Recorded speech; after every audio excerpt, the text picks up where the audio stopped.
Cuenta la leyenda que antes de que los romanos llegaran a Talavera de la Reina, la población se consideraba a sí mismo descendiente de los supervivientes de la Atlántida, quienes al sufrir un tremendo desastre, se trasladaron desde la antigua ciudad de Atlantis, hundida en los mares, por la costa de Portugal hasta el estuario del río Tajo.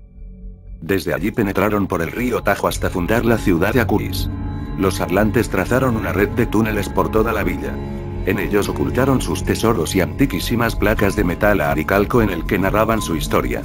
Los atlantes, celosos de sus tradiciones, quisieron mantener en secreto su origen frente a los celtas que habitaban los terrenos de alrededor, así que construyeron una muralla y se aislaron del resto de la comarca, con quien solo comerciaban los miércoles de cada inicio de mes a las afueras de la ciudad, cerca de un templo dedicado a la diosa Clete.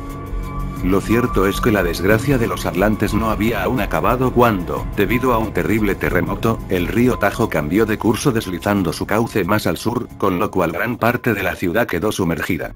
Sin embargo, lo que más fue causa de sufrimiento entre los atlantes fue la inundación de casi todos los túneles y la consiguiente pérdida de sus tesoros. Dice la leyenda que los romanos trataron de llegar hasta ellos.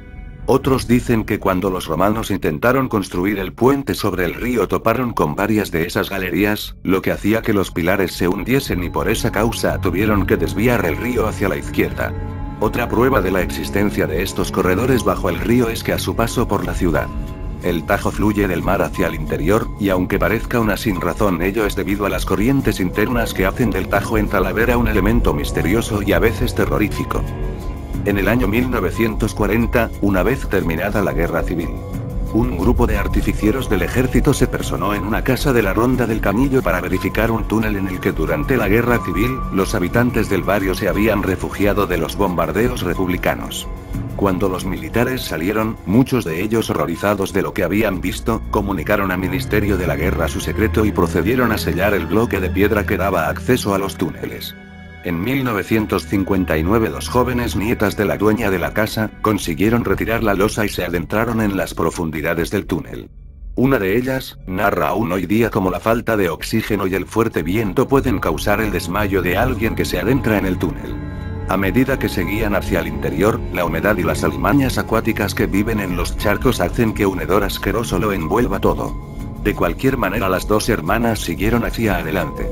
Y la superviviente, aún cuenta que más o menos a unos 200 metros de la entrada y tras cesar de repente el viento, observaron una sala repleta de esqueletos y arcones. Había armas antiguas y unas planchas con extrañas inscripciones se apelotonaban en el techo. Luego oyeron unos ruidos y pudieron ver a unos hombrecillos muy pálidos y con los ojos enrojecidos que las miraban desconfiadamente. Carecían de pelo y no medían más de 1,5 metros. Uno de ellos dijo algo en una extraña lengua y luego una fuerte corriente de agua se desató sobre la sala mientras los hombrecillos desaparecían entre los huecos de la pared. Ambas hermanas corrieron en dirección contraria a la que habían llegado, pero una de ellas tropezó y fue engullida por las aguas. La otra logró subir por el túnel hasta que un hortelano la encontró en el fondo de un pozo en el Cerro Negro, un sistema montañoso situado al otro lado del río Tajo y en el que se asienta una base militar, la cual, gracias a un compañero de trabajo que su esposa fue destinada al polvorín del Cerro Negro, me comentó que como las galerías son tan amplias las usas para el almacenaje armamentístico. La joven sobrevivió y contó toda esta historia, pero nadie la creyó. De su hermana se supo un mes después cuando su cadáver descompuesto apareció flotando en la isla del Chamelo. En los pasados meses y debido a las obras del lagar de San Prudencio y del río Tajo se han podido descubrir multitud de túneles que cruzan por todo el casco antiguo, algunos de los cuales se dirigen hacia el río. Con lo que parte al menos de esta historia comienza a tener una base real.